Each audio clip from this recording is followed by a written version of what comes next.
Yeah, classical music is so, as we know, full of a history of um yeah, like depending on the legacy of racism, of like cultural dominance, power dynamics.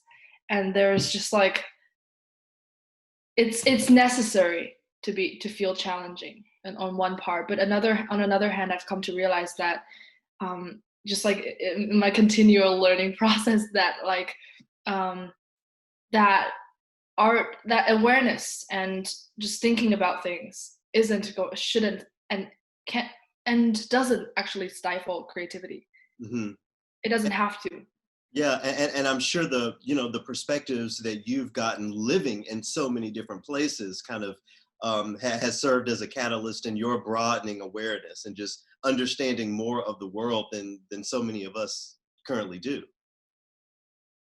Thank you. And We use this phrase classical music, but in itself, that's sort of a cloudy phrase. How do you yeah, define that phrase classical music? If someone were to ask you what is classical music, what would you tell them? I think classical music is a very VJ Iyer, the jazz pianist, he really inspires me with this idea of like genre is, instead of saying genre, let's say community. And instead of and sometimes language is a very convenient, sometimes like, it can be used in a convenient way to like categorize, to help us make sense of things. And to me, classical music is also like that. Classical, the word classical, it's just like sometimes people cannot find a better word. There isn't sometimes a better word, because like when I name my Spotify playlists, I've had a fair amount of struggle for that. Do I say concert music, or do I say classical? Do I say Western classical, or do I say, um, I think it's just it's a label of a tradition that is in itself a process that is evolving, and um, and that it isn't rigid. And a lot of it is, yeah, there are like hints of the convention, but it's growing and growing, and it's merging with so many other communities of music. And going back to the past, of course, makes me think about the piece of music that you've written, "Soaring to the Past." So we talk so much about classical, so-called classical music, and its instruments, but you wrote this piece of music for piano and voice. Was there any specific idea behind using the instrument of the voice for this piece of music? Yeah, because first of all, like those are my two instruments, and I just wanted to, like, just embracing both of those instruments as part of my identity. Is this piece is very personal, has a very personal connection to it, and the poem that I said, by Li Shangyin, the poet, he's like one of my favorite Chinese poets. He just like, there's so much ambiguity, romanticism, and like impressionistic feelings in that poem. It just made me, just like when I read it in text, I just felt like, wow, this is this is so colorful. He uses a plethora of like, like imagery, allusions to historical myths, idioms that a lot of Chinese idioms comprise of. Like they all have story behind those. You have to kind of know the stories to understand like where these all fit together. That was just fascinating to me. Like story after story and story after story, identity after identity. It's like a buildup of history. And then I'm thinking, wow, um, I'm I was here there in the library reading this.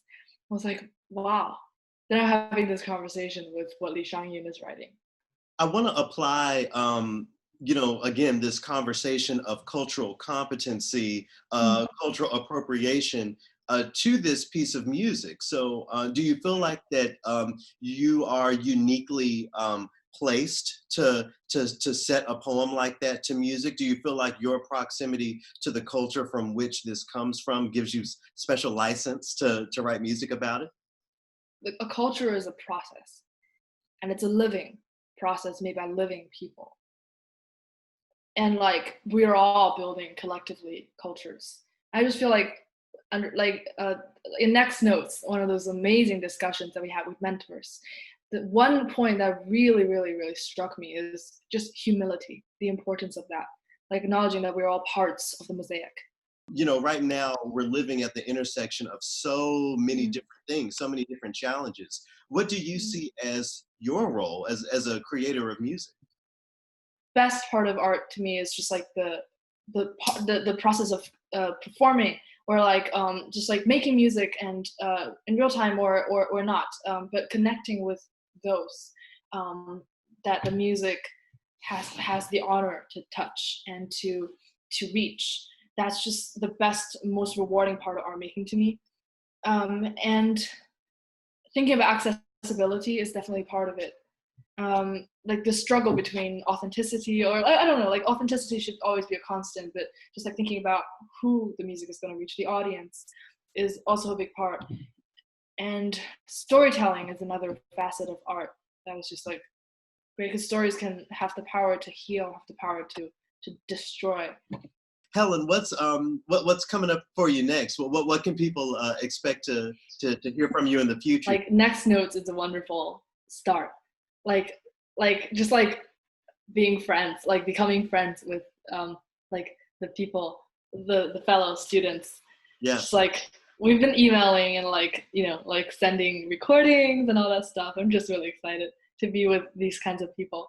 And also just like, oh yeah, I'm thinking about doing a project on myth and the power of myth and different versions of telling the same story, like a kind of installation. So that is a project that really just motivates me to like, because like, you know, myth has so much power. Stories have so much power. It's a matter of, it's like technology. It's like the way people use it matters. Right. So same as stories. So that is a project that's coming up. Wow. Well, we're looking forward to keeping up with you. Helen, thank you so much for talking. Thank you. Really And thank you so much. This has been so inspiring.